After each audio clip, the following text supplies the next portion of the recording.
খবর 24 সাথে আপনাকে স্বাগত। নতুন নতুন খবর জানার জন্য আমাদের চ্যানেলে চোখ রাখুন।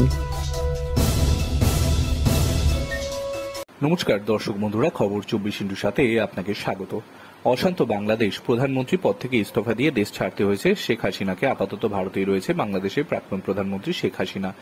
এরপর কোথায় যাবেন তা নিয়ে যথেষ্ট ধোঁয়াশা রয়েছে। এই ডামাডোল পরিস্থিতিতে আজ মঙ্গলবার সর্বদলীয় বৈঠক বসেছিলেন প্রধানমন্ত্রী নরেন্দ্র মোদী। সেই বৈঠকে উপস্থিত সাংসদের বিদেশমন্ত্রী এস জয়শঙ্কর বললেন, শেখ হাসিনাকে আরও কিছুটা সময় দিতে চায় সরকার। সূত্রের খবর, এদিন সংসদের সর্বদলীয় বৈঠকে বিদেশমন্ত্রী এস জয়শঙ্কর বলেন, পরবর্তী পদক্ষেপ কি হবে তা ভাবনা চিন্তার জন্য শেখ হাসিনাকে কিছুটা সময়ের প্রয়োজন।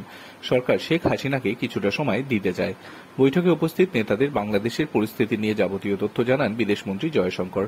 পড়শি দেশের উত্তপ্ত পরিস্থিতির জেরে ভারতের সম্ভাব্য নিরাপত্তার ঝুঁকি, অর্থনৈতিক এবং কূটনৈতিক কি প্রভাব পড়তে পারে এবং সরকার এই মর্মে কি পদক্ষেপ করছে তা নিয়েও ব্যাখ্যা দেন বিদেশমন্ত্রী। সূত্রের খবর, বাংলাদেশের নতুন সরকার গঠন না হওয়া পর্যন্ত তার পরিস্থিতি এবং নতুন সরকারের সঙ্গে কেমন সম্পর্ক হবে তা নিয়ে কেন্দ্রের স্ট্র্যাটেজি আলোচনা করেন বিদেশমন্ত্রী। সঠিক সময় সঠিক পদক্ষেপ করা হবে এমনটাই জানিয়েছেন বিদেশমন্ত্রী জয়শঙ্কর। তিনি আরও জানান, সরকার পরিবর্তিত পরিস্থিতির দিকে নজর রাখছে। বাংলাদেশের সেনাবাহিনীর সঙ্গে ক্রমাগত যোগাযোগ রাখা হচ্ছে প্রতিবেশী দেশে বসবাসকারী ভারতীয় এবং সংখ্যালঘুদের নিরাপত্তা দিতে।